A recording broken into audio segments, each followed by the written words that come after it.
আসসালামু আলাইকুম ওয়া রাহমাতুল্লাহি ওয়া বারাকাতুহু। আলহামদুলিল্লাহি রাব্বিল আলামিন।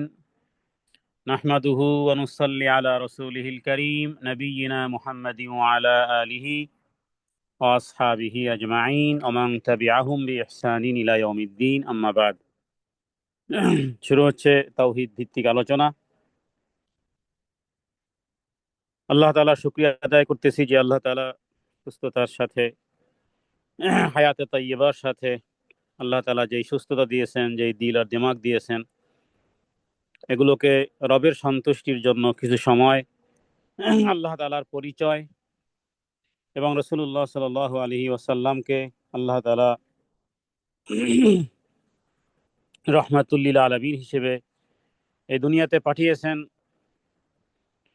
এবং তিনি রাসূলদের ইমাম, সমস্ত রাসূলদের ইমাম হিসেবে যাকে তাওহীদ প্রতিষ্ঠা করার জন্য এই দুনিয়াতে পাঠিয়েছেন এবং তাওহীদ প্রতিষ্ঠা করতে গিয়ে রক্তাক্ত হয়েছেন, সেই নবীর প্রতি দুরূদ ও সালাম বর্ষিত হোক এবং তার বংশধরদের প্রতি এবং সাহাবায়ে কেরাম রিদওয়ানুল্লাহি তাআলা আলাইহিম আজমাইনদের উপরে এবং তাওহীদের উপরে যারা অটল থাকার জন্য কষ্টের পর কষ্ট স্বীকার করেছেন, তাওহীদের অমীয় বাণী যারা প্রচার করেছেন, যারা শিক্ষা করেছেন, আল্লাহ তাআলা তাদের উপর রহম করুক, তাদের জীবনের গুনাহ খাতা মাফ করুক, ভুল ভ্রান্তি আল্লাহ ক্ষমা করে দিক। যেদিন দুনিয়া থেকে তারা পরকালে রবের কাছে প্রত্যাবর্তন করবে, আল্লাহ তাআলা তিনি যেন তাওহীদের বিনিময়ে যেন জান্নাতুল ফেরদাউসের মেহমান বানিয়ে নেন। আল্লাহুম্মা আমিন, আল্লাহুম্মা ইস্তাজিব। আমরাও সে আশা পোষণ করি। আল্লাহ তাআলা পৃথিবীতে আমাদেরকে সৃষ্টি করেছেন, বিধান দিয়েছেন। বিধানসমূহের মধ্যে যে সমস্ত বিধানগুলো আল্লাহ তাআলা মানুষের কাছ থেকে চেয়েছেন সে বিষয়েও কথা বলেছেন। কোরআন এবং সুন্নাহর আলোকে একজন ব্যক্তির ইসলামী আকীদা বা মৌলিক ধর্ম বিশ্বাস কি হবে, মৌলিক ধর্ম বিশ্বাসের গুরুত্ব সবচেয়ে বেশি। কারণ আমল বা কর্ম এটি করাটা সহজ, কিন্তু মৌলিক বিষয় ধর্ম বিশ্বাসের জায়গার কারণেই মানুষ জান্নাত এবং জাহান্নামে যাবে। আমরা গুরুত্বপূর্ণ একটা বিষয়ের মধ্যে আজকের আরেকটি গুরুত্বপূর্ণ বিষয় আলোচনা করব, সেটি হলো তাকদীরের বিষয়টি। তাকদীরের বিষয়টি খুবই জটিল, খুবই সেনসিটিভ। কারণ পৃথিবীতে যত জাতি বিভ্রান্ত হয়েছে, জাবরিয়া, কাদরিয়া থেকে শুরু করে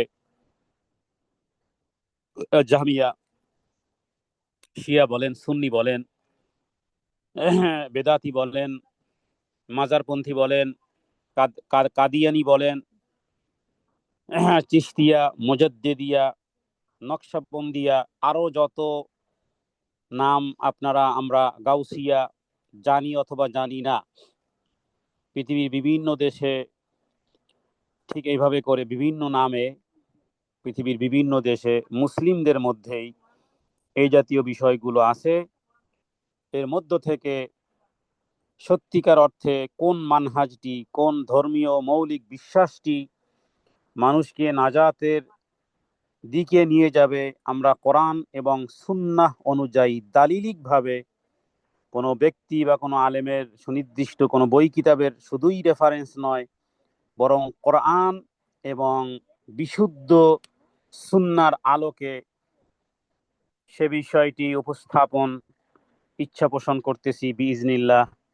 ওমা তাওফীকি ইল্লা বিল্লাহ, আলাইহি তাওয়াক্কালতু ওয়া ইলাইহি উনীব। সুবহানাকা লা ইলমা লানা ইল্লা মা আল্লামতানা ইন্নাকা আনতাস সামিউল আলিম। এর মধ্যে একটা গুরুত্বপূর্ণ বিষয়, যে বিষয়টি আলোচনা আমাদের সমাজে খুব কম, সেটি হলো তাকদীরের বিষয়।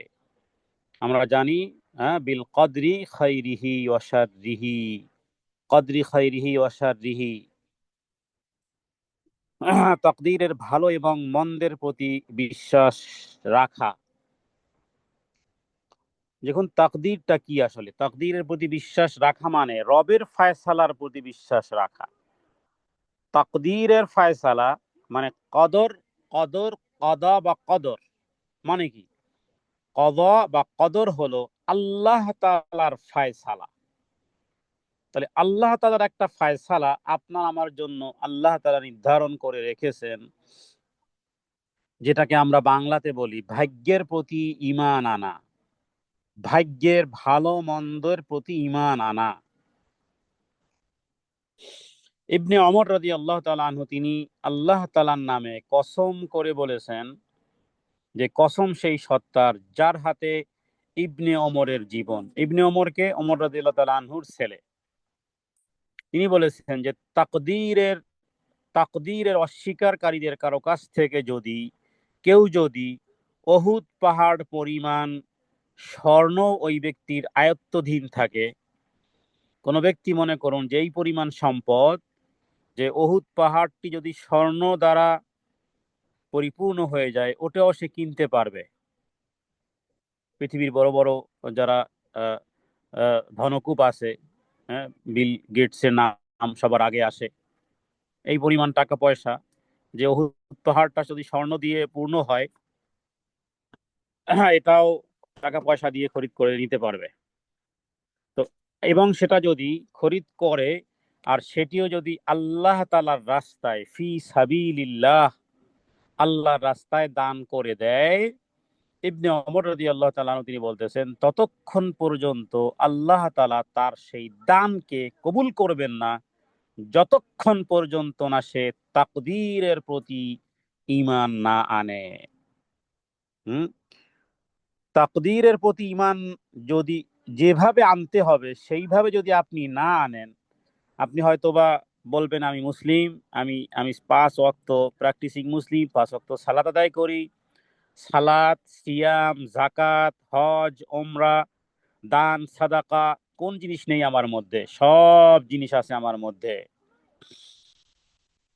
কিন্তু ইবনে ওমর রাদিয়াল্লাহু তাআলা আনহু এই কথা বলার কারণ হলো এটি যে আল্লাহ তাআলা যেমন নাকি শুধুমাত্র মুসলমানদের নিকট থেকে সৎ আমল সমূহ কবুল করেন, অতএব যে ব্যক্তি তাকদীরের প্রতি ঈমান রাখে না, যেইভাবে ঈমান রাখার কথা কোরআন এবং সুন্নাহ থেকে জানা যায়, সেইভাবে না রাখলে অবশ্যই অবশ্যই সে ধর্মে কর্মে মুসলিম হলেও আসলে সে মুসলিম নয়।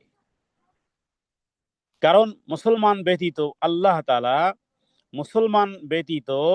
আল্লাহ তাআলা কারো কাছ থেকে কোন রকমের সৎ আমল কবুল করেন না। তার মানে বিল গেটস যদি উহুদ পাহাড়ের মালিক হয়, স্বর্ণের মালিক হয়, সেই পরিমাণ স্বর্ণ সে যদি আল্লাহর ফি সাবিলিল্লাহর রাস্তায় দান করে দেয়, যতক্ষণ পর্যন্ত সে ঈমান না আনবে সেই দান যেমন আল্লাহ কবুল করবেন না, ঠিক অনুরূপভাবে এটা যেমন সহজভাবে বুঝে আসে, অনুরূপভাবে একজন ব্যক্তিকে যে সমস্ত বিষয়ের উপর ঈমান আনতে হয়, যেটাকে বলা হয় ঈমানের আরকান, ঈমানের রোকন কয়টি? ম্যাক্সিমাম মুসলিম নর এবং নারী 1 টাকা কিভাবে 10 টাকা বানাতে হয়, কোন ব্যবসা কিভাবে করতে হয়, বড় বড় ডিগ্রি আছে, কিন্তু ঈমানের আরকান কতটি? যার কোনো একটি যদি মিসিং থাকে এবং কোনো একটা ন্যানো সেকেন্ডের জন্য যদি অফ থাকে, তাহলে সে মুসলিম থেকে সে বের হয়ে যায়। সে বিষয়গুলো কি? এই প্রশ্নের উত্তর কতজন ব্যক্তি দিতে পারবে? ঈমানের ঈমানের যে সমস্ত রোকনগুলো আছে, অথচ আমরা সেগুলো জানি না। যেগুলো প্রশ্ন করা হবে, যেগুলো ওর উত্তর যদি না দিতে পারে, হ্যাঁ, তাহলে বড় বড় ধরনের বহু কিছু ঘটে যাবে, অথচ সে বিষয়ে আলোচনা নেই। অথচ আমরা বিভিন্ন বিষয়গুলো মতনৈক্য করি। তাহলে সেই বিষয় হলো যে আল ঈমান বিল্লাহ, হ্যাঁ, 6টি জিনিস। এ কথা আমরা আগেও বলেছি, এখনো বলতেছি, সামনে আরো বলবো, যাতে করে এগুলো হৃদয়ে গ্রথিত হয়ে যায়। হ্যাঁ, কিছু কিছু বিষয় আছে যে আমরা বারবার শুনেও আমরা সেটাকে ওইভাবে রিয়েলাইজ করি না, ওইভাবে হৃদয়ঙ্গম করি না, ওইভাবে মনের মধ্যে গেঁথে রাখি না। হ্যাঁ, আপনিও পারেন না প্রশ্নের উত্তর, আপনার সন্তানরা কি পারবে? ইমানের রোকন কয়টি? হয়তো সবার জন্য এক বাক্যে যেন সবার ঠোঁটের আগায় থাকে, একেবারে ঠুটস্থ যেন থাকে যে ইমানের আরকান হলো 6টি, এর মধ্যে কোনো একটি কম করা যাবে না। ইমান বিল্লাহ, আল ইমান আন তুমিনা বিল্লাহি ওয়া মালাইকাতিহি ওয়া কুতুবিহি ওয়া রুসুলিহি ওয়াল ইয়াউমিল আখিরি ওয়া তুমিনা বিল কদরি খাইরিহি ওয়া শাররিহি। এটা হলো ইমানের রোকন। এই এই এটার উপরে, এইটার বেসের উপরে ভিত্তি করে আপনি মুসলিম না নন মুসলিম তা প্রমাণ হবে।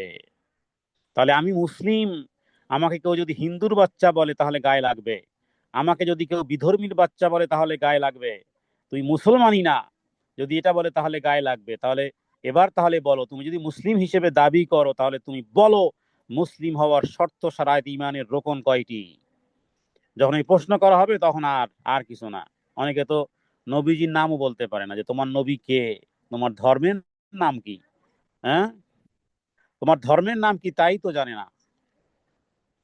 তাহলে বিষয় হলো যে একেবারে কমন একটা বেসিক বিষয় যদি আমরা না জানি, অথচ পড়াশোনা আছে, অন্যান্য জ্ঞান গর্ব আছে, একেবারে বেসিক জিনিসই আমরা জানি না,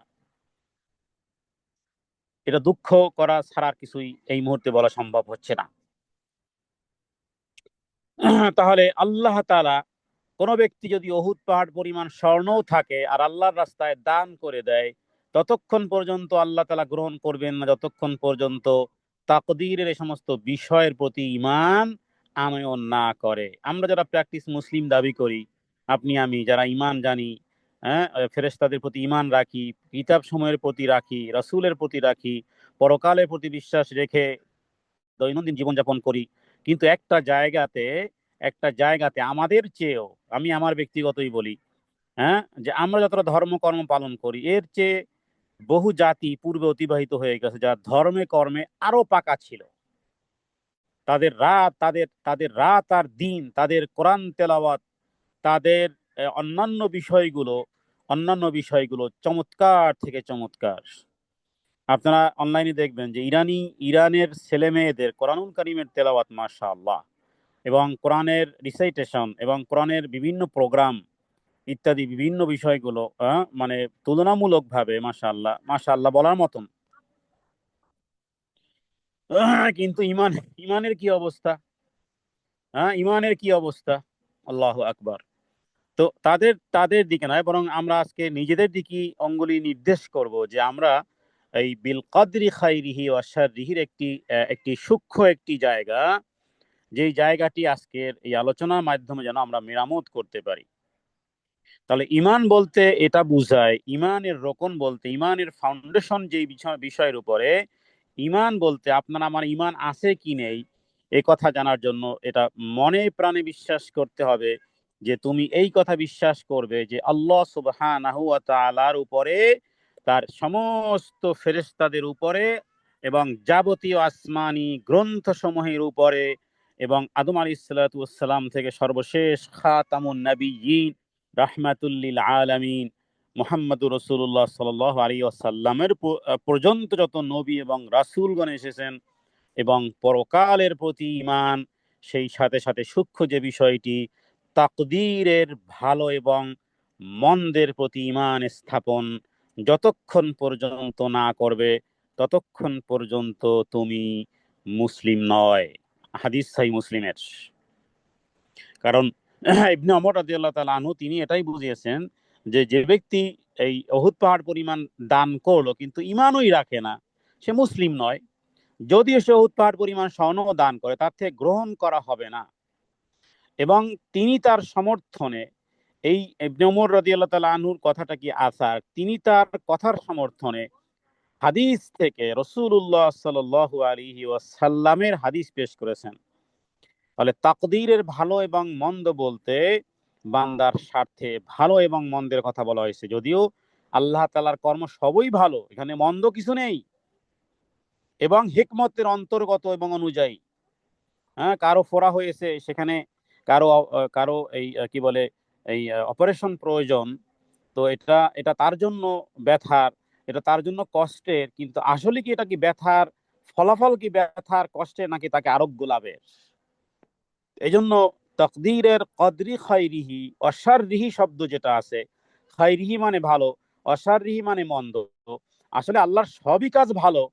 ভালো আর মন্দের যে বিষয়টি, মানে বান্দার স্বার্থে যেটা তোমার সামটাইম সুইটেবল নয়, কিন্তু ফলাফল তো ভালো। ডায়াবেটিসের জন্য রোগীর মিষ্টি সুইটেবল নয়, করল্লা করল্লার জোস তার জন্য ভালো, বান্দার স্বার্থে ভালো, কিন্তু তার জন্য এটা তিক্ত, তার জন্য এটা কষ্টের, তার জন্য এটা পান করতে কষ্ট লাগে, কারণ এর মধ্যে কোনো স্বাদ নেই।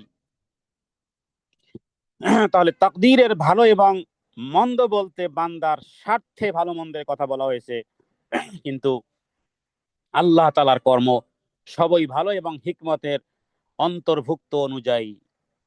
তো তাকদীরের প্রতি ঈমান বলতে যে প্রত্যেকটি বিষয় আল্লাহ তাআলার পূর্ব থেকেই জ্ঞান আছে, এই বিশ্বাস করতে হবে, এবং কিয়ামত পর্যন্ত যা কিছু সংঘটিত হবে তার সব কিছুই আল্লাহ তাআলা লাউহে মাহফুজে লিপিবদ্ধ করে রেখেছেন, এই বিশ্বাস রাখতে হবে।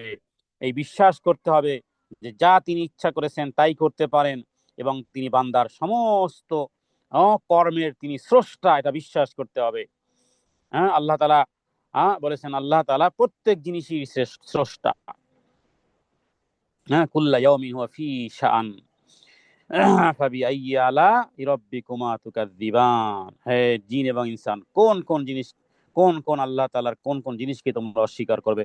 তাহলে আল্লাহর বান্দা এবং তাদের কর্মের স্রষ্টা। তো যতক্ষণ পর্যন্ত তার সমস্ত কিছুর প্রতি বিশ্বাস, মানুষের বিশ্বাস ওই জিনিসের প্রতি না হবে যে যা কিছু আল্লাহ সব লিপিবদ্ধ করেছেন, সেখানে এই এডিশনাল কোনো কিছু অ্যাডেড হবে না, ডিরেক্টেড হবে না, কিন্তু আল্লাহ তাআলা তিনি ভালো যাবেন, এই বিশ্বাস যতক্ষণ পর্যন্ত কেউ একেবারে মন থেকে, হৃদয়ের গহীন থেকে এই কথার স্বীকৃতি না দিবে, ততক্ষণ পর্যন্ত সে মুমিন হবে না, ততক্ষণ পর্যন্ত মুমিন হবে না, হবে না, হবে না। কারণ এই বিষয়ে একাধিক দলিল রয়েছে। তো যদি এটাকে অস্বীকার করে, যদি এটার বিষয়ে অন্য কোনো, তাহলে ইসলাম থেকে বের হওয়ার সম্ভাবনা আছে। ইসলাম থেকে বের হওয়ার সম্ভাবনা আছে। শত সহস্র তাকদীর বিষয়ে এই কোরআন কারীমের আয়াত এবং হাদিস সমূহ, একাধিক হাদিস সমূহ রয়েছে। যেমন নাকি ওবাদা বিন সামিত তিনি তার সন্তানকে মৃত্যুর আগে বলেছিলেন, হে আমার প্রিয় সন্তান, ঈমানের স্বাদ ততক্ষণ পর্যন্ত অনুভব করতে পারবে না যতক্ষণ না তুমি এ কথা বিশ্বাস করবে। কি? এই যে আমাদের টেনশন গুলো আছে, মানবীয় দুর্বলতার টেনশন আসতে পারে, কিন্তু টেনশনের উপরে একদিকে দেন 3 কেজি আর একদিকে দেন 7 কেজি, তাহলে বলেন আপনি কোন দিকটা ভারী হবে? 3 কেজি ওয়ালা কি ঝুলবে, নাকি 7 কেজি ওয়ালা আগে ডেবে যাবে? তাহলে এই বিশ্বাস হলো এমন একটি জায়গা যেটা ওবাদা বিন সামিত তার সন্তানকে বলেছিলেন, ইমানের একটা স্বাদ আছে। হ্যাঁ, ইমানের স্বাদ কখনোই অনুভব করতে পারবে না যতক্ষণ না তুমি এই কথা বিশ্বাস করবে যে হে ছেলে, তোমার জীবনে যা ঘটেছে তা ঘটারই ছিল, আর তোমার জীবনে যা ঘটেনি তা কোনোদিন ঘটার ছিল না। কথা কিন্তু মাত্র দুটি, কিন্তু এই দুই কথার উপরে বিশ্বাস আনতে অনেক অনেক বেশি শ্রম, আপনার দিল আর দিমাগকে অনেক বেশি ধৌত করতে হবে। কথা কি? জীবনে যা ঘটার ছিল তা ঘটবেই, যা ঘটার ছিল না তা ঘটবেই না। মৌলিক ভাবেই এটার উপরে বিশ্বাস রাখতে হবে, কোন রকমের দাড়ি কমা ব্যতীত। এবং ওবাদা বিন সামি তিনি বলেছেন, এই কথা আমি রাসূলুল্লাহ সাল্লাল্লাহু আলাইহি ওয়াসাল্লামের মুখ থেকে শ্রবণ করেছি। নবীজির কাছ থেকে আমি এই কথা শ্রবণ করেছি। তিনি বলেছেন যে ইন্না ওয়ালামা খালাকাল্লাহুল কলাম, এরপরে কলমকে বলেছেন যে প্রথম সৃষ্টি করেছেন কলমকে, এরপরে কলম বলল যে কলমকে আল্লাহ বলেছেন উক্তুব, লেখো। সে বলল অমাদা উক্তুব, অমাদা আক্তুব ইয়া আল্লাহ, আমি কি কি লিখবো? তখন আল্লাহ তাআলা বলেন উক্তুব মাকাদিরা কুল্লি শাইইন হাত্তা তাকুমুস সাআহ, মানে কিয়ামত সংগঠিত হওয়া পর্যন্ত যা কিছু আছে সব লিপিবদ্ধ করে ফেলো, ব্যাস, ফিনিশ। এই বুক বন্ধ হয়ে গেছে, কলম কালি শুকিয়ে গেছে, আর কিছু লেখালেখি হবে না, আর কিছু লেখালেখি হবে না। তাহলে বিচার কেন? তাহলে ফায়সালা কেন? এই প্রশ্নের জন্যই বাকি সামনের কথাগুলো বলবো। সেটা হলো তাকদীরের প্রতি প্রথমে আমরা ঈমান আনলাম, তাকদীরের প্রতি, ভালো এবং মন্দের প্রতি ঈমান এনেছি। যা মন্দ কিছু হয়ে গেছে হওয়ারই ছিল, যা হয়নি তা হওয়ার ছিলই না। বাকি হলো যে এটাকে একসঙ্গে একত্রিত ভাবে বলা হয় তাকদীর। এই প্রকার তাকদীর লাউহে মাহফুজে আল্লাহ তাআলা লিপিবদ্ধ করেছেন কিয়ামত পর্যন্ত। প্রত্যেক জিনিসের তাকদীর লাউহে মাহফুজে লিপিবদ্ধ থাকবে। ইমাম আবু দাউদ তিনি সুনান গ্রন্থে ওয়াদা বিন সামেদ থেকে যেটা বলা হলো, যে হাদিসটি পাঠ করা হলো, এই হাদিসটি হলো দলিল। আর এই তাকদীর হলো পৃথিবীর সমস্ত সৃষ্টির জন্য, এমনকি মালাকুল মউত, যাকে বাংলাতে আমরা আজরাইল নামে জানি। হুম তো জিব্রাইল, মিকাইল, ইসরাফিল, এই তিনজন ফেরেশতার নাম তো কোরআনে আছে। ওদের ভাগ্যে কি হবে, ওরা কখন কিভাবে এই দুনিয়া ধ্বংসের পরে কখন কিভাবে, কোথায়, কোন অবস্থায়, কোন সময়ে কি হবে, আল্লাহ তাআলা লিপিবদ্ধ করে রেখেছেন, কেউ বাদ নেই। চন্দ্র, সূর্য, গ্রহ, নক্ষত্র, জন্ম, মৃত্যু, কখন, কোন অবস্থাতে, কোন দিন, কোন তারিখে, কোন সময়ে, কোন অবস্থার প্রেক্ষাপটে, কি সিচুয়েশনে, কিভাবে, কোন অবস্থায়, সব কিছু পুঙ্খানুপুঙ্খ আল্লাহ তাআলা লিখে রেখেছেন। বাঘ কিভাবে মারা যাবে, হরিণ কিভাবে মারা যাবে, ওই বনের বনের জঙ্গলে ওই ওই কোন পোকামাকড় কিভাবে, কখন, কোন দিন, কোন অবস্থায়, কোন প্রেক্ষাপটে কিভাবে, সব কিছু লাউহে মাহফুজে লিপিবদ্ধ আছে। এই তাকদীর হলো, এই প্রকারের তাকদীর হলো তাকদীর ইজমাই, মানে সমস্ত কিছুর সন্নিবেশন এখানে লেখা আছে। বাকি এরপরে আল্লাহ তাআলা কর্ম সৃষ্টি করেছেন, পৃথিবীতে কর্ম সৃষ্টি করেছেন, জ্ঞান মানুষকে দিয়েছেন, বিদ্যা বুদ্ধি, ভালো মন্দের জ্ঞান ইত্যাদি বিষয়গুলো দিয়েছে।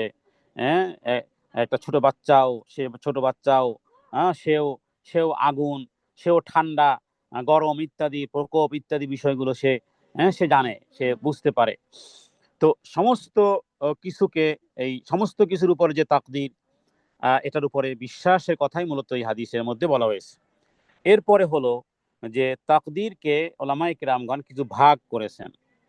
যেমন কেউ কেউ বলেছেন যে তাকদীর উমরি মানে সারা জীবনের তাকদীর, আপনার আমার যে একটা জীবন আছে। যেমন আব্দুল্লাহ বিন মাসউদ রাদিয়াল্লাহু তাআলা আনহু হাদিস থেকে বোঝা যায় যে মায়ের পেটে যখন আমরা ছিলাম, তখন কি বলে, এই 120 দিনের পরে এই একটা কথা লেখা হয়েছে, শিশুর উপরে 4টি কথা লিখে দেওয়া হয়েছিল, যেটাকে বলা হয় তাকদীরে উমরি।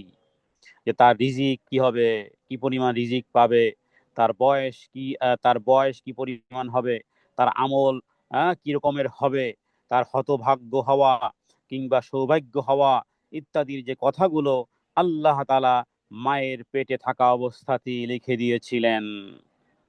হ্যাঁ মায়ের পেটেই লিখে দেওয়া হয়েছিল, এটা তাকদীর উমরি, মানে সারা জীবনের তাকদীর। কিন্তু দেখুন যে তাকদীর উমরি আল্লাহ তাআলা লিখেছেন, তার উপরে তাকদীরের প্রতি আমরা ঈমান এনেছি। তারপরে তাকদীর উমরি, মায়ের পেটে অবস্থাতে এক ধরনের তাকদীর লেখা হয়েছে। আবার প্রত্যেক বৎসর, প্রতিটি বৎসর আবার সেগুলো রিনিউয়াল হয়, যেটাকে বলা হয় তাকদীর হাউলি, মানে সারা বছরের তাকদীর। লাইলাতুল কদরি খায়রুম মিন আলফি শাহরিন, ইন্না আনজালনাহু ফি লাইলাতিন মুবারাকাতিন ইন্না কুন্না মুনজিরিন ফিহা ইউফরাকু কুল্লু আমরিন হাকিম। সূরা দোহানের প্রথম দিকের আয়াত, আমরাম মিন ইনদিনা ইন্না কুন্না মুরসিলিন, এটা লাইলাতুল কদর সম্পর্কে আয়াত। তাহলে বাৎসরিক একটা তাকদীর লিখিত হয়, তাতে সারা বছরের সকল বিষয় ঘটনা আল্লাহ তাআলা সেখানে লিখে দেন। কারণ কোরআন কারীমে আয়াত বলতেছে যে ইন্না আনজালনাহু, আমি নাজিল করেছি, ফি লাইলাতিন মুবারাকাতিন, এক বরকতময় এক রাতে, এবং আমি সতর্ককারী। আর এই রাতে কি করা হয়, ফিহা ইউফরাকু কুল্লু আমরিন হাকিম, প্রত্যেক প্রজ্ঞাপূর্ণ বিষয়ে ফয়সালা করা হয়। ইউফরাকু মানে তাফরিক করা হয়, পৃথক করা, আলাদা করা হয়। কুল্লু আমরি সব বিষয়ে, হাকিম এক প্রজ্ঞাময়, এক প্রজ্ঞাপূর্ণ এক বিচার ফয়সালা করা হয়। আমরাম মিন ইনদিনা ইন্না কুন্না মুরসিলিন, কার আদেশে হয়, আল্লাহ তাআলার আদেশে হয়। তাহলে তাকদীর এক হলো তাকদীরকে লিখে রেখেছেন আল্লাহ তাআলা।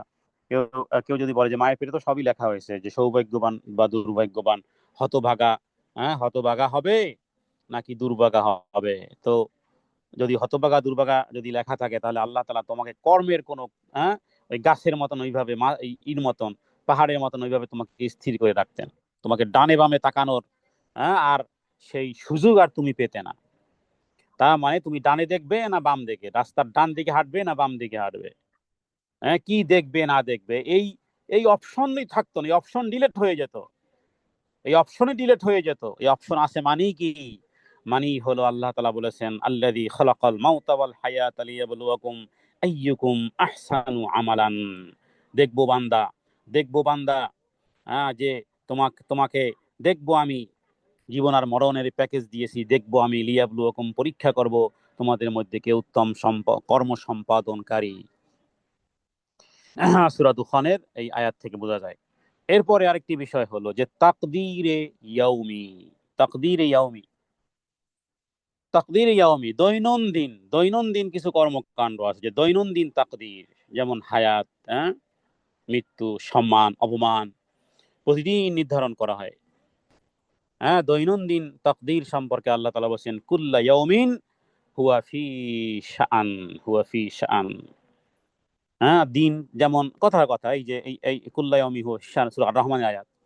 তো যদি কোনো ব্যক্তি মনে করে যে আমি আল্লাহ তাআলার সন্তুষ্টির মধ্যে আমি দিন যাপন করব, অথবা অসন্তুষ্টি ওয়ে জানা আছে কিভাবে, রাসূলুল্লাহ সাল্লাল্লাহু আলাইহি ওয়াসাল্লাম বলেছেন যে কেউ যদি ফজরের সালাত জামাতের সাথে আদায় করে ফাওয়া ফি জিম্মাতিল্লাহ, তাহলে রাত্রেই যদি আমি, একটা মানুষের ফ্লাইট থাকলে আগে ভাগে যেমন চিন্তা ভাবনা করে যে আগে ভাগে আমাকে এয়ারপোর্টে যেতে হবে, তো একটা মানুষ যদি মনে করে যে আগামীকালকে যে দিনটি আসতেছে ওই দিনটি আমি আল্লাহর সন্তুষ্টির দিনের মধ্যে বা আল্লাহর জিম্মার মধ্যে নিজেকে নিতে চাই, তাহলে তার পক্ষে সম্ভব কি অসম্ভব বলেন? অবশ্যই সম্ভব যে আমি আগামীকালকের ফজরের সালাত জামাতের সাথে আদায় করব, কারণ রাসূলুল্লাহ সাল্লাল্লাহু আলাইহি ওয়াসাল্লাম বলেছেন যে ব্যক্তি, মান সাল্লা সুবহা ফাহুয়া ফি জিম্মাতিল্লাহ, কোন কোন শব্দে কোন কোন হাদিসে আছে ফি জামাতিন, জামাতের সাথে, যাই হোক। তো ফজরের সালাতটা যদি আমি সঠিক সময়ে জামাতের সময় সঠিক সময় যদি আদায় করি তাহলে আমি আল্লাহর জিম্মায় চলে গেলাম। তাহলে এই এই কর্মটি এটা হলো তার দৈনন্দিন, দৈনন্দিন, তার তাকদীরের যে ইয়মিয়ার যে পরিবর্তনটি, তিনি এই প্রিপারেশন, এই প্রস্তুতিমূলক, তিনি অভিপ্রায় ব্যক্ত করে ঠিক সেইভাবে রাতের বেলা ঘুমানো অথবা ঘড়ি অ্যালার্ম সেট আপ করা ইত্যাদি বিষয়গুলো তিনি কিন্তু তার কর্মকাণ্ড তিনি নিজেই করতে পারেন, এই সুযোগ, এই অপশন তাকে দেওয়া হয়েছে। এই কারণেই তো বিচার হবে কি ফজরের সালাত পড়লে নাকি নাক ডেকে ঘুমালে। কুল্লা ইয়াউমিন হুয়া ফি শাআন, প্রতিদিন কোনো না কোনো মহান কাজে তিনি রত আছেন। আব্দুল্লাহ ইবনে আব্বাস রাদিয়াল্লাহু তাআলা আনহু তিনি বলেছেন যে আল্লাহ তাআলার সৃষ্টি সময়ের মধ্য থেকে অন্যতম এক সৃষ্টি হচ্ছে লাউহে মাহফুজ। সাদা মুক্তা দিয়ে তৈরি করেছেন এটা, এবং উভয় পাশে তৈরি করা হয়েছে লাল রঙের হীরা দিয়ে। কলমটি হচ্ছে নূরের তৈরি, কালি হচ্ছে নূরের, হ্যাঁ এবং তার প্রশস্ততা হচ্ছে আসমান এবং জমিনের মধ্যকার প্রশস্ততার সমান। আল্লাহু আকবার। আল্লাহ তাআলা তাতে দৈনিক ৩৬০ বার, 360 টাইমস সেদিকে তিনি দৃষ্টি দেন, এবং প্রত্যেকবার দৃষ্টি দেওয়ার সময় কাউকে জীবিত রাখেন, কারো মৃত্যু ঘটান, কাউকে সম্মানিত করেন, কাউকে অপমানিত করেন, এবং তিনি যা চান তাই করেন। এটাই হচ্ছে আল্লাহ তাআলার ওই বাণীর প্রতিফলন, যেখানে আল্লাহ তাআলা সূরা আর রহমানের ২৯ নম্বর আয়াতে আল্লাহ তাআলা বলেছেন কুল্লা ইয়াউমিন, কুল্লা ইয়াউমিন এভরিডে, প্রত্যেক দিন, হুয়া ফি শাআন, তিনি প্রতিদিন কোনো না কোনো কাজে, মহান কাজে তিনি রত আছেন। কুল্লা ইয়াউমিন হুয়া ফি শাআন। আব্দুল্লাহ ইবনে আব্বাস রাদিয়াল্লাহু তাআলা তিনি এই আয়াতের, কোরআন কারীমের সূরা আর রহমানের ২৯ নম্বর আয়াতের ব্যাখ্যায় তিনি এই কথা বলেছেন, এবং ইমাম আব্দুর রাজ্জাক সহ ইবনুল মুনজির এবং ইমাম তাবারানি এবং হাকিম তিনি তারা এই হাদিসটি বর্ণনা করেছেন। আল্লাহু তাআলা আলাম, আল্লাহই ভালো জানেন। তাহলে এখন কর্ম তাহলে কি? প্রত্যেক মুসলিমের উপরে সমস্ত সৃষ্টির, প্রত্যেক বিষয়কে একসঙ্গে আমরা যেমন তাকদীরের বিষয়টি বিশ্বাস স্থাপন করাটা যেমন ফরজ, ঠিক অনুরূপভাবে এগুলো থেকে যেই ব্যক্তি কোনো কিছুকে অস্বীকার করবে সে তাকদীরের প্রতি ঈমান আনয়নকারী হবে না, সে মুসলিমের মধ্যে, মুসলিমের গণ্ডির মধ্যে থাকবে না। ঈমানের রোকন অস্বীকার করলে আর ঈমান থাকে না। যেভাবে করে পথভ্রষ্ট কাদরিয়া, তারা সম্প্রদায়ের লোকরা তাকদীর অস্বীকার করেছে। তাকদীর অস্বীকার করার ক্ষেত্রে তারা তারা আবার দুই শ্রেণীতে বিভক্ত। তাদের মধ্যে এক শ্রেণী আছে যে তারা তাকদীর মানে তাকদীর অস্বীকার করার ক্ষেত্রে কঠিন সীমা লঙ্ঘন করেছে। এমনকি সৃষ্টি জগতের বিষয়গুলো সংগঠিত হওয়ার এবং অস্তিত্ব লাভ করার পূর্বে সে সম্পর্কে আল্লাহ তাআলার জ্ঞান থাকার কথাও নাউজুবিল্লাহি মিন যালিক তারা অস্বীকার করেছে। আবার সেই সঙ্গে সঙ্গে সৃষ্টি সবকিছু লাউহে মাহফুজে লিখে রাখা অস্বীকার করেছে এরা, অথচ স্পষ্ট হাদিস দ্বারা প্রমাণিত। অতএব ইসলামের একটা বিষয় হলো যে বুঝি আর না বুঝি, আল্লাহকে আমরা কেউ দেখিনি।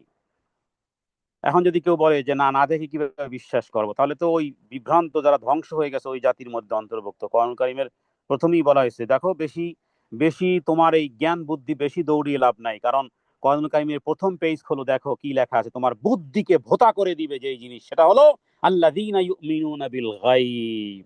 শেষ। তোমার তোমার বিচার বুদ্ধি, তোমার জ্ঞান গবেষণা, তোমার বৈজ্ঞানিক ব্যাখ্যা, তোমার যাবতীয় গবেষণা একেবারে সব পণ্ড করে দিয়েছে কি আল্লাযীনা ইউমিনুনা বিল গায়ব, এতটুকুই যে তাদের প্রতি যারা না দেখে বিশ্বাস করে। অথচ সায়েন্স বলেন, আর্টস বলেন, কমার্স বলেন ইত্যাদি পৃথিবীর সব কিছু আগে কিছু দেখবে, তারপরে সেটার উপর গবেষণা হবে, তার হারাকাত থাকবে, তার অ্যাক্টিভিটি থাকবে, ইত্যাদি ইত্যাদি উপর শুরু হয়। অথচ ইসলামের একেবারে প্রথম বলতে গেলে যে একের আগে যে জিরো যেই জায়গা থেকে শুরু হবে সেটাই হলো, দেখো আল্লাযীনা আলিফ লাম মিম যালিকাল কিতাব লা রাইবা ফি হুদাল লিল মুত্তাকিন। আগে একটা সার্টিফিকেট দেওয়া হয়েছে, সার্টিফিকেট। এই সার্টিফিকেট কারা পাবে? আল্লাযীনা ইউমিনুনা বিল গায়ব। শেষ। শেষ তোমার জ্ঞান বুদ্ধি না দেখে তারা আল্লাযীনা ইউমিনুনা ঈমান এনেছে বিল গায়বি অদৃশ্য বিষয়ের উপর ঈমান এনেছে। সুতরাং জ্ঞান বিজ্ঞান বিদ্যা বুদ্ধি এত বেশি লাফালাফি করে লাভ নাই, ইসলামের কাছে পুরোপুরি আত্মসমর্পণ করে দিতে হবে। তো এখানে যারা এই জাতীয় বিষয়গুলোকে অস্বীকার করেছে, লাউহে মাহফুজে লিখে রাখা অস্বীকার করেছে, এবং তারা বলে যে আল্লাহ তাআলা আদেশ নিষেধ করেছেন, তো এরপরে তিনি জানেন না কে এগুলো মানবে কে মানবে না। তারপর তাদের মতে আল্লাহর এলিমের সাথে এমন কিছু যুক্ত হয় যা পূর্বে তার এলিম এবং তাকদীরের মধ্যে ছিল না। তো এই কাদরিয়া সম্প্রদায়ের লোক বলতে গেলে বিলুপ্ত হয় কিন্তু আবার নূতন করে ওঠে। কারণ বিপরীত মুখে একটা শ্রেণী, শয়তান তো মারা যায়নি, মারা যাবে ও কিয়ামত আগ মুহূর্ত পর্যন্ত, যেহেতু হায়াত পেয়েছে। ওই কালের যে শয়তান আর বর্তমান কালের শয়তান, বলে না পুরোনো মানুষের কাছ থেকে অভিজ্ঞতা নিতে পরামর্শ নিতে হয়।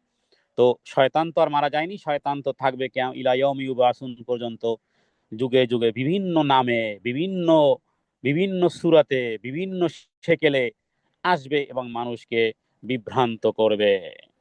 আমরা ততটুকুর মধ্যেই থাকবো যতটুকু কোরআন এবং সুন্নাহ থেকে পাই।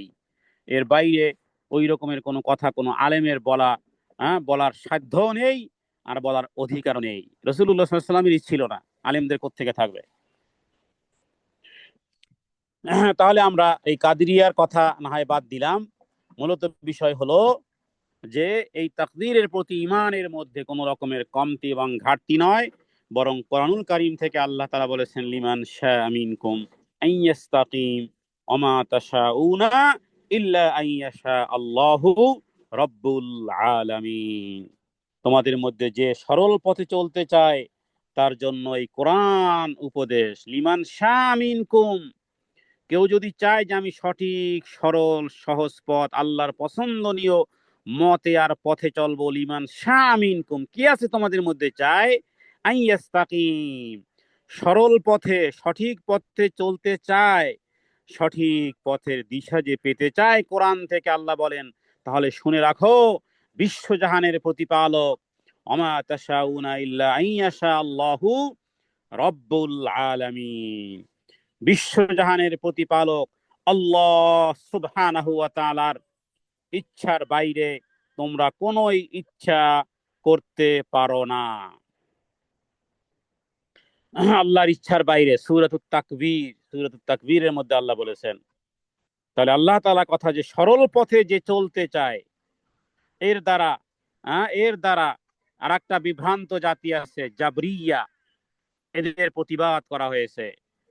কেননা এখানে আল্লাহ তাআলার বান্দার জন্য ইচ্ছা সাব্যস্ত করেছেন। আর জাবরিয়ারা তারা বলে যে বান্দা তার কাজে বাধ্য, কাজ করা বা না করায় তাদের কোনো স্বাধীনতা ইচ্ছা নেই। হুম ইচ্ছা স্বাধীনতা, যখন দুই তরকারি তোমার সামনে দেয় তখন তো ঠিকই ইচ্ছাটা বুঝো, শুটকিও দিয়েছে, মুরগি মাংসও দিয়েছে, তো সেখানে তোমার ইচ্ছা হাত বাড়াও যে আপনার ইচ্ছা মতো নেন। হ্যাঁ ওখানে শুধু ভাত খেয়ে ওঠো না কেন, যে তোমার সামনে তো ভাতই এসেছে ওটাই খাও। তরকারির দিকে কেন হাত বাড়াও, লবণের দিকে পানির দিকে কেন হাত বাড়াও, সামনে তো এসেছে ভাতের প্লেট, বাস শুধু ভাতই খাও। তার মানে তোমার ইচ্ছা আছে, স্বাধীনতা আছে।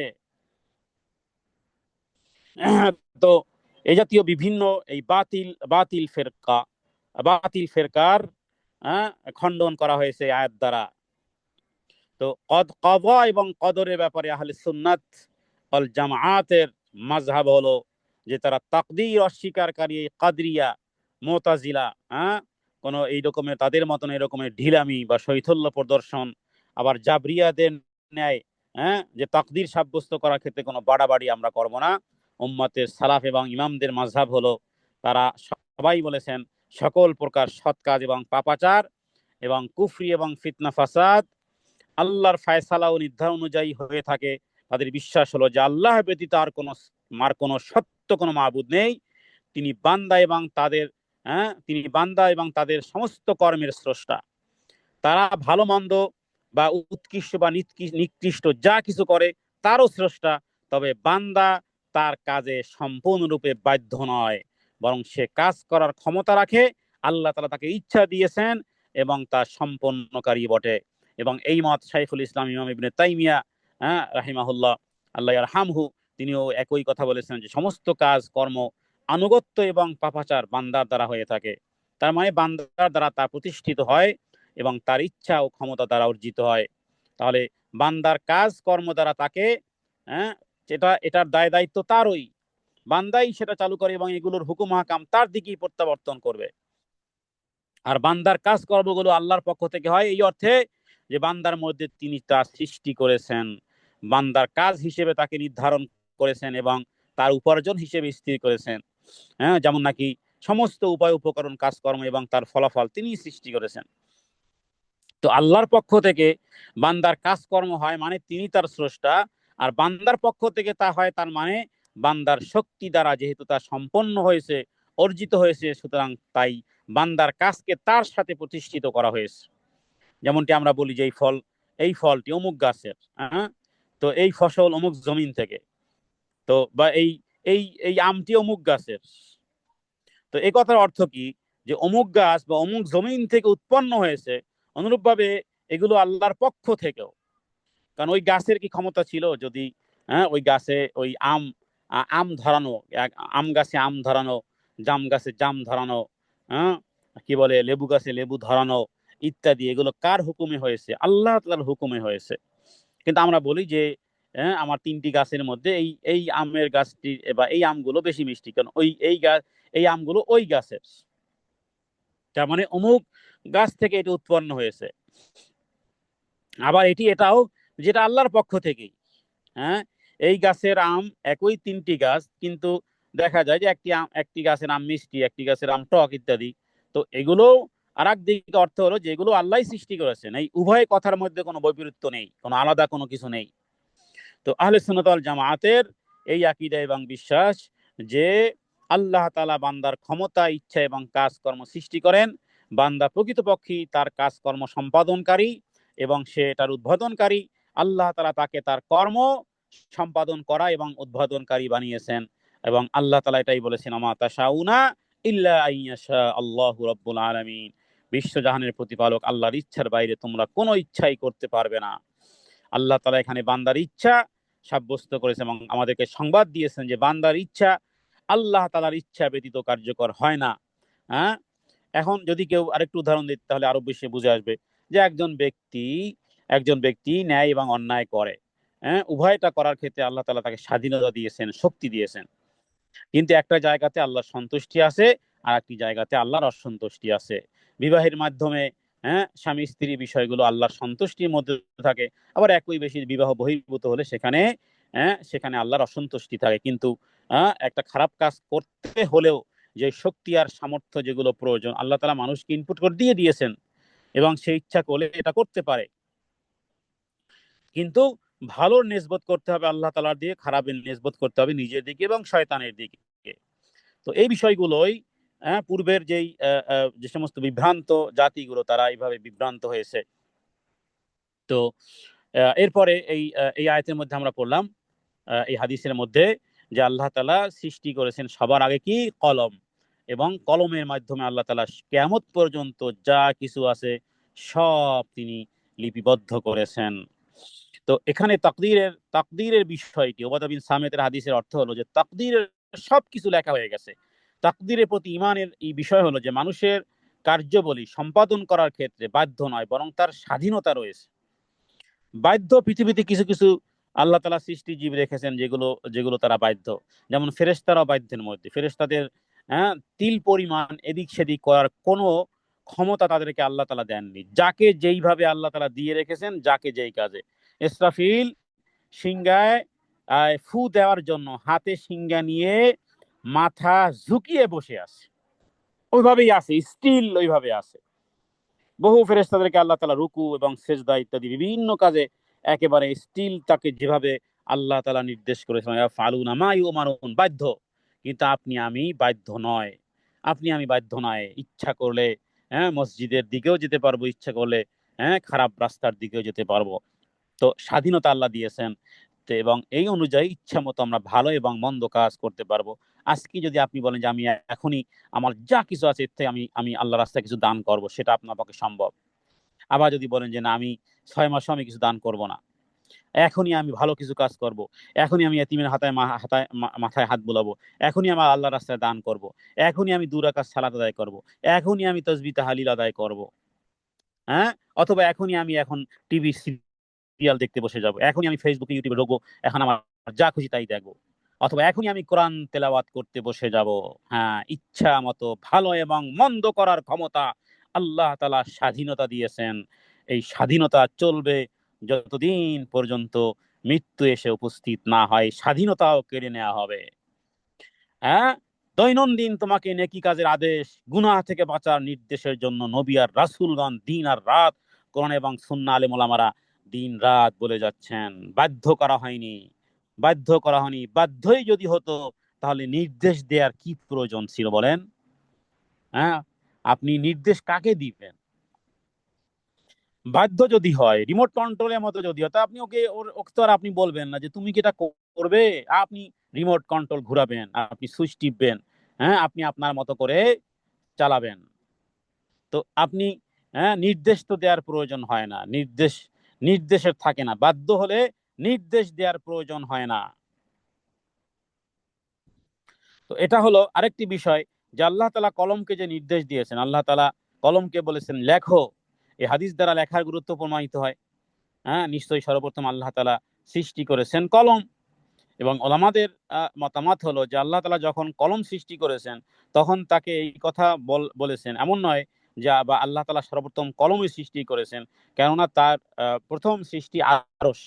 হুম যদিও এখানে এই হাদিসের মধ্যে ইন আউওয়ালা মা খালাকাল্লাহুল কলাম, আল্লাহ তাআলা সর্বপ্রথম সৃষ্টি করেছেন কলম, তো এই কথার সাথে ওই কথার বিপরীত নয়। কারণ ইন্না আউওয়ালা মা খালাকাল্লাহু তাআলা আল কলাম, আল্লাহ তাআলা সর্বপ্রথম সৃষ্টি করেছেন কলম, এরপর কলমকে বলেছেন লেখো, কিয়ামত পর্যন্ত যা কিছু হবে লিখতে শুরু করেছে। তো এখান থেকে যে মূল বিষয়টি সেটি হলো যে ফামাল্লা, রাসূলুল্লাহ সাল্লাল্লাহু আলাইহি ওয়াসাল্লাম যেই কথাটি বলেছেন, ফামাল্লাম ইউমিন বিল কদরি খাইরিহি ওয়া শাররিহি, যদি কোনো ব্যক্তি মৃত্যুর আগ মুহূর্ত পর্যন্ত তাকদীরের ভালো এবং মন্দের প্রতি বিশ্বাসের কোন জায়গা থেকে যদি তিল পরিমাণ নিচে থাকে, যদি ফিল আপ না হয়, 100% যদি ফিল আপ না হয়, তাহলে হাদিস বলতেছে আহরাকাহুল্লাহুন নার, আল্লাহ তাআলা তাকে জাহান্নামের আগুনে ভালো করে জ্বালাবেন। হ্যাঁ, কারণ এটা তাকদীরের বিষয়। ইবনে ওয়াহাব এর মতে, এবং রাসূলুল্লাহ সাল্লাল্লাহু আলাইহি ওয়াসাল্লাম এই এই এই বিষয়টি ইবনে আসিম তিনি তার কিতাবের মধ্যে উল্লেখ করেছেন এবং বিশুদ্ধ সনদে, যে যদি কেউ, এবং একাধিক হাদিস, যেহেতু বুখারী, মুসলিম, আবু দাউদ, তিরমিজি, নাসাই, আহমদ সহ একাধিক হাদিস আছে, তারই একটি অংশ বিশেষ, যে যদি কেউ এটা না করে মারা যায়, আল্লাহ তাআলা জাহান্নামে খুব ভালো করে তাকে জ্বালাবেন, আল্লাহ তাআলা তাকে জাহান্নামের আগুনে জ্বালাবেন। হ্যাঁ, ইবনে দাইলামি তিনি বলেছেন যে আমি ইবনে কাবের কাছে এরকমের গিয়েছিলাম, ইবনে কাব, হ্যাঁ, ইবনে কাবের কাছে আমি গিয়ে বলেছিলাম যে তাকদীরের বিষয়ে আমার মনে অনেক কথা আছে, যেগুলো আমি বিভিন্ন রকমের, তো আপনি আমাকে যদি একটু তাকদীর সম্পর্কে একটু বলতেন, তাহলে আমার অন্তর থেকে এই যে জমাট বাঁধা বিভিন্ন কথা, হ্যাঁ, ইত্যাদি, এগুলো দূর হয়ে যেত।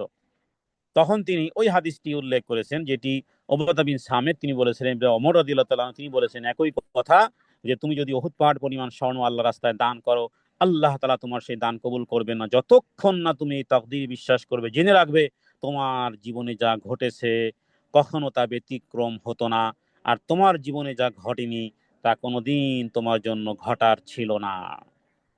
এই হাদিসের প্রতি যদি বিশ্বাস রাখে, তাহলে স্বামী স্ত্রী অমিল বলেন, ইত্যাদি যে সমস্ত বিষয়গুলো বলেন, হ্যাঁ, প্রথমেই তো প্রথম ধাক্কাতেই যে আমার তকদির এটা ছিল, এবার তকদিরে এবার ঠিক আছে, আমার জন্য খারাপ স্বামী এসেছে বা স্বামীর জন্য খারাপ বউ এসেছে, ওকে, উত্তরণের ব্যবস্থা তো আছে নাকি, তা বন্ধ হয়ে গেছে।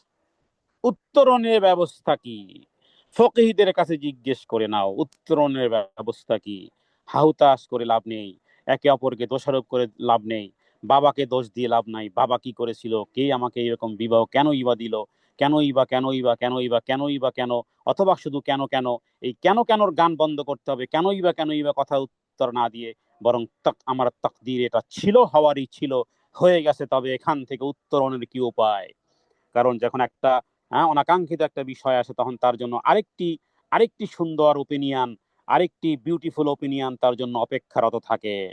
শুধু শুধু তাকে, তাকে, কারণ যেই রাত, যে গভীর যত রাত হয়েছে, আরেক সামনে সামনে তার জন্য কিন্তু উজ্জ্বল দিন যেমন অপেক্ষা করে, ঠিক যে যেই সমস্যা আছে সেখান থেকে পৃথিবীতে বহু ব্যক্তিবর্গ, এবং যারা আলহামদুলিল্লাহ অনেক দিনই ভাইয়েরা বা বোনেরা, তারা জানেন যে জীবনে অনেক কোনো কোনো ভুল, কোনো কোনো অ্যাক্সিডেন্ট, কোনো কোনো অনাকাঙ্ক্ষিত বিষয় আপনাদেরকে অনেক দিনের পথে নিয়ে এসেছে, আল্লাহর নিকটবর্তী নিয়ে এসেছে।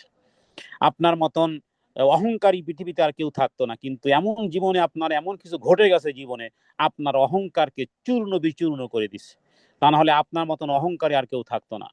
কারণ আপনি দেখতে সুন্দর, আপনার জ্ঞান, বুদ্ধি, টাকা পয়সা, বাবা মা ইত্যাদি সবকিছু মিলে আপনাকে ধরাটা, আপনাকে লাগাম দেওয়াটা মুশকিল হয়ে যেত।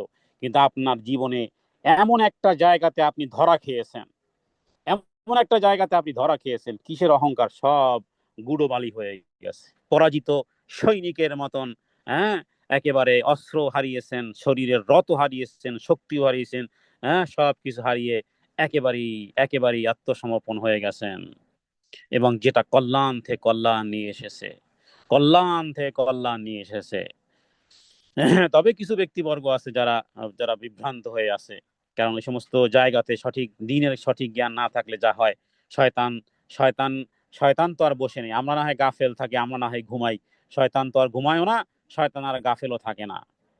দিনের জ্ঞান, এই জন্যই তো আল্লাহ কি বলেননি, প্রত্যেক ব্যক্তি অন্যায়কারী করে যারা কবরে গেছে, আল্লাহ যদি প্রশ্ন করেন যে আমি কি বলিনি, ইকরা ইকরা বিসমি রাব্বিকাল্লাযী খালাক, আমি কি এই কথা বলিনি, ইকরা বিসমি রাব্বিকাল্লাযী খালাক, পড়ো তোমার প্রভুর নামে যিনি তোমাকে সৃষ্টি করেছেন।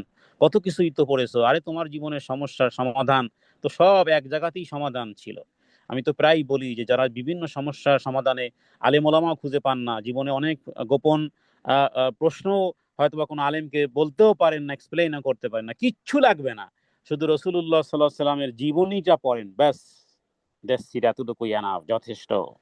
নবীজির জীবনীটা পড়েন, দেখবেন যে নবীজির জীবনে এমন কোন কষ্ট, দুঃখ, দুর্দশা, হতাশা, আহ ক্ষুধা ইত্যাদি, চেহারার রং পর্যন্ত নবীজির পরিবর্তন হয়ে যেত।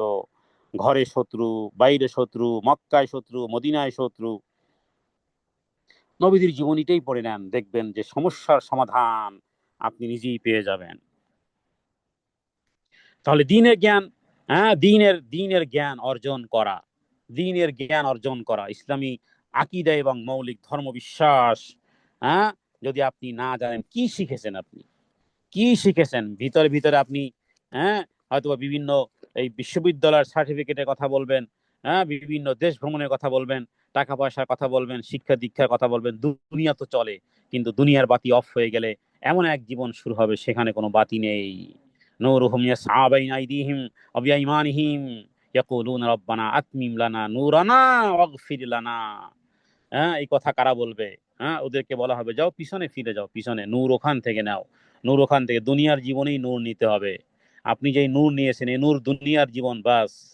হ্যাঁ, ওই কি বলে আপনার, যে জন দিবসে মনের হরষে জ্বালায় মোমের বাতি, ওই ওই ওই গল্পের মতন।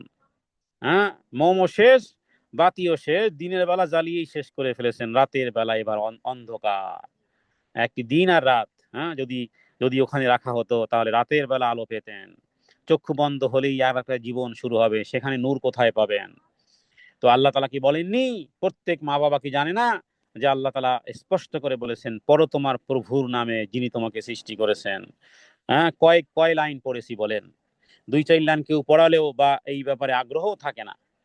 যাই হোক, সেটি ভিন্ন বিষয়। তো এখানে যে বিষয়টি আমরা বলতে বলতে চেয়েছি, যে তিনি ওই একই কথা বলেছেন যে দেখো, যদি তোমার জীবনে যেটা ঘটার ছিল তা ঘটার ছিল, যা ঘটেনি তা কোনোদিন ঘটতো না, তাকদীর সম্পর্কে যদি এই বিশ্বাস স্থাপন না করা অবস্থায় তোমার মৃত্যুবরণ করে, তাহলে অবশ্যই তুমি জাহান্নামী হবে, অবশ্যই তুমি জাহান্নামী হবে। আসলে এই ছোট্ট একটি বিষয়টি এটি এত বেশি ব্যাপকতা দাবি রাখে যে আমি মনে করি জীবন সমস্যার সমাধানে কোনো রকমের শেখায়ত আর থাকার কথা নয়। কারণ জীবনে যা কিছু হয়ে গেছে, হ্যাঁ, তোমার জীবনে যা ঘটেনি তা কোনোদিন তোমার জন্য ঘটার কিছু ছিল না, আর যা ঘটেছে তার ব্যতিক্রম হতো না। এই দুই কথা দিয়ে আমি মনে করি হাজার কোটি কোটি সমস্যার সমাধান সম্ভব। তবে এটা থেকে আবার ভুল ব্যাখ্যাও আসতে পারে, কেউ কেউ মনে করতে পারে যে ঠিক আছে, হ্যাঁ, জীবনে যা ঘটেছে এর ব্যতিক্রম হতো না, জীবনে যা ঘটেনি তার কোনো দিন তা ঘটারও ছিল না। তো যদি বিষয়টি এরকমেরই এরকমেরই যদি হয়ে থাকে, হ্যাঁ, যদি বিষয়টি এরকমের হয়ে থাকে, তো তাহলে আর কর্ম করেই বা কি লাভ, আর তাহলে আর এই করেই বা লাভ কি? এভাবে করে বিভ্রান্ত হতে পারে না, বরং এই বিষয়টি যা কিছু হয়েছে, একজন ব্যক্তি কার কি হবে না হবে সে বিষয়ে কোনো আগাম কোনো খবরাখবর কোনো নবী রাসূলকে দেওয়া হয়নি। আল্লাহ জানেন এটা। আপনার আমার কাজ কি? আপনার আমার জীবনে কি হবে না হবে সেটা আমরা জানি না। যেটা হয়ে গেছে সেটা হওয়ারই ছিল, তার প্রতি সন্তুষ্ট থাকার মাধ্যমে অন্তপক্ষে ওই রকমের কোনো ডিপ্রেশন আপনার লাইফকে কাবু করতে পারবে না। ডিপ্রেশন মানুষ হিসেবে আসতে পারে, আসবে, এটাই স্বাভাবিক। ডিপ্রেশনের মহা ঔষধ কোরআনুল কারিমেও আল্লাহ তাআলা দিয়ে রেখেছেন। হাদিস থেকেও রাসূলুল্লাহ সাল্লাল্লাহু আলাইহি ওয়াসাল্লামের জীবনেও ডিপ্রেশন এসেছিল, কঠিন কঠিন ডিপ্রেশন এসেছিল, নবীজি কি সুন্দর করে তিনি, হ্যাঁ, সমাধান করেছেন, কি সুন্দর করে সমাধান করেছেন। যত বড় বিপদ আপদ আসুক নবীজি বলেছেন, কেউ যদি বলে লা ইলাহা ইল্লা আনতা সুবহানাকা ইন্নী কুনতু মিনাজ জালিমিন, এটা যদি কেউ পড়ে আর যদি দোয়া করে তাহলে বিপদ থেকে মুক্তি পাবে। তো ঔষধ তো আছে, মেডিসিন তো আছে। তাহলে দেখা যায় যে এই জাতীয় বিপদ আপদের মাধ্যমে আসলে তাকদীর যেমন মজবুত হবে, ইমান মজবুত হবে। কারণ আল্লাহ তাআলা যদি ওইভাবে আমাদেরকে ছেড়ে দেন তাহলে আমরা এই রাস্তায় আসবো না। এই জন্য আমাদের জীবনে, হ্যাঁ, ভালো বিষয় তার বলার অপেক্ষায় রাখেন, আমার জীবনে শুধু ভালোই ভালো, ও বিষয়ের ব্যাখ্যা বিশ্লেষণ করার প্রয়োজনীয়তা নাই, কারণ ও বিষয়টি মানুষ খুব নিজেই ভালো বোঝে। কিন্তু আমরা বলতে চাই যে ব্যতিক্রম যেগুলো হয়ে গেছে, অনাকাঙ্ক্ষিত যা কিছু হয়ে গেছে, ওখান থেকে ওখান থেকে উত্তরণ হয়। কোরআন এবং সুন্নাহর জ্ঞান থাকলে ওখান থেকে উত্তরণ নয় শুধু, আরো মর্তবার মর্যাদা যেই পর্যায়ে তোমার না ছিল, ইবাদত বন্দি করে যেখানে পৌঁছতে পারতে না, তার থেকে হাজার লক্ষ গুণ উপরের লেভেলে চলে গেছো। বহু ব্যক্তির জীবনে অনেক রোগ আছে, বহু ব্যক্তির জীবনে স্বামী স্ত্রীর এ সমস্ত বিষয়গুলো আছে, প্রত্যেকের ব্যক্তির জীবনে দুঃখ আর কষ্ট আর জ্বালার যন্ত্রণা অনেককে স্বর্ণ শিখরে পৌঁছে দিয়ে গেছে।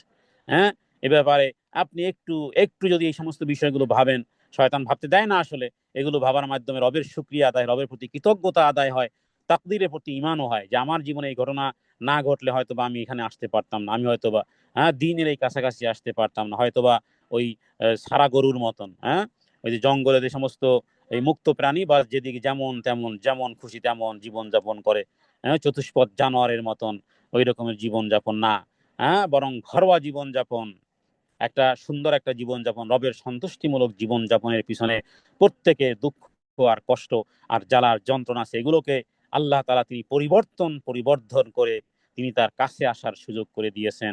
আগেই বলেছিলাম যে আল্লাহ তাআলা ভালো আর মন্দের বিষয়টি বান্দার স্বার্থে বলা হয়েছে। আমার রবের সমস্ত কর্ম ভালোই ভালো, শুধুই ভালো, আহসান থেকে আহসান।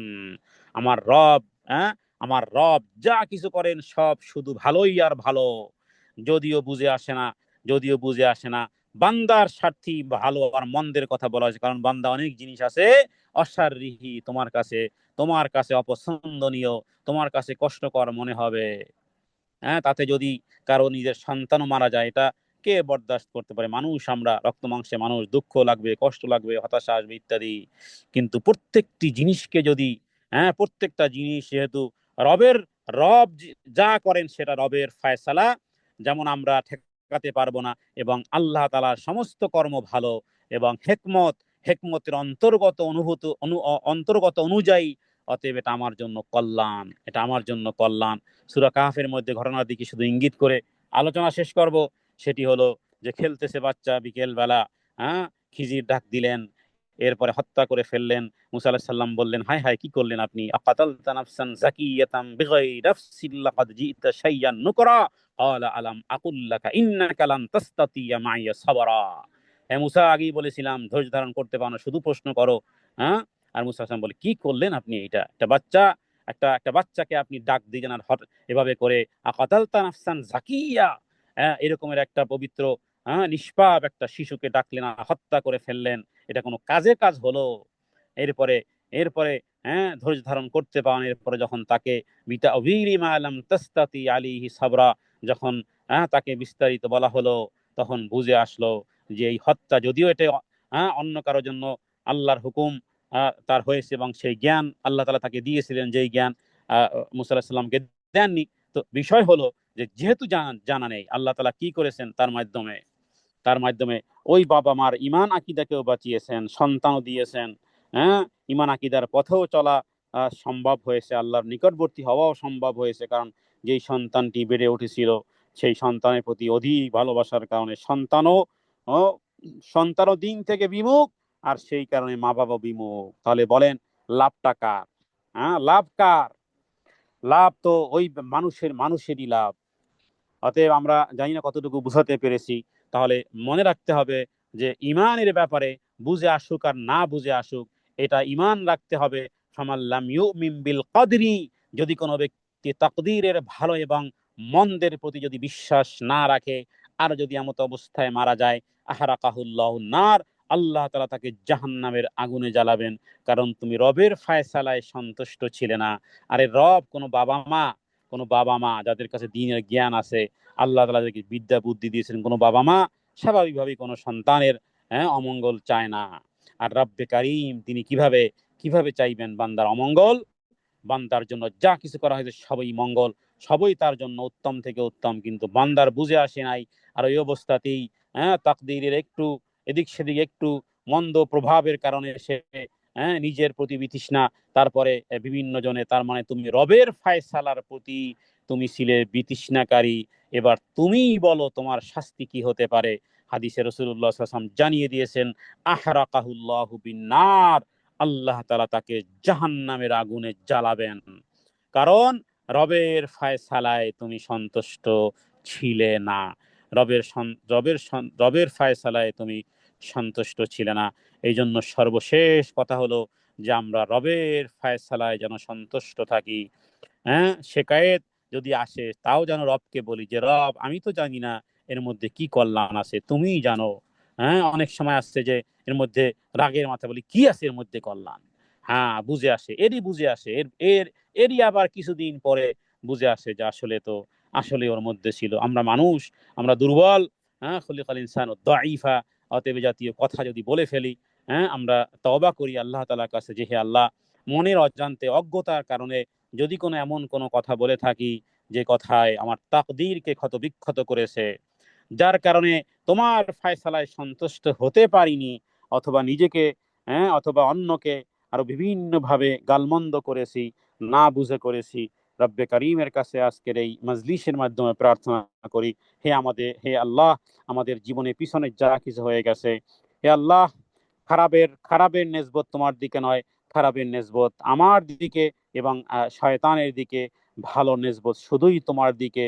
কারণ তুমি উত্তম থেকে উত্তম কার্য সম্পাদন করো, এবং যা কিছুতে অপছন্দনীয়ত হয়ে গেছে, যদি এমন কোনো কথা আমরা বলে থাকি যা আমাদের তাকদীরকে, আমাদের ইমানের রোকনকে ক্ষতিগ্রস্ত করবে, সেজন্য তওবা করতেছি যে হে আল্লাহ, আপনি আমাদের সেই ভুল ভ্রান্তিকে ক্ষমা করে দেন, এবং এই তাকদীরের ভালো মন্দের বিশ্বাস সঠিকভাবে ওইভাবে ঈমান রাখার তৌফিক দান করেন, যেভাবে নবী রাসূলগণ এবং সাহাবায়ে কেরাম রিদওয়ানুল্লাহি তাআলা আলাইহিম আজমাইন যেই জামাতের প্রতি আপনি সন্তুষ্ট ছিলেন, তারাও আপনার প্রতি সন্তুষ্ট।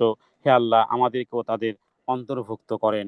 হাযা মিন্নি আল ইলমু ইনদাল্লাহ, আল্লাহু আ'লামু বিস-সাওয়াব, ওয়া সাল্লাল্লাহু আলা সাইয়্যিদিনা মুহাম্মাদিন নবিয়্যিল উম্মি ওয়া আলিহি ওয়া সাল্লিম। আসসালামু আলাইকুম রহমতুল্লাহি ওয়া বারাকাতুহু।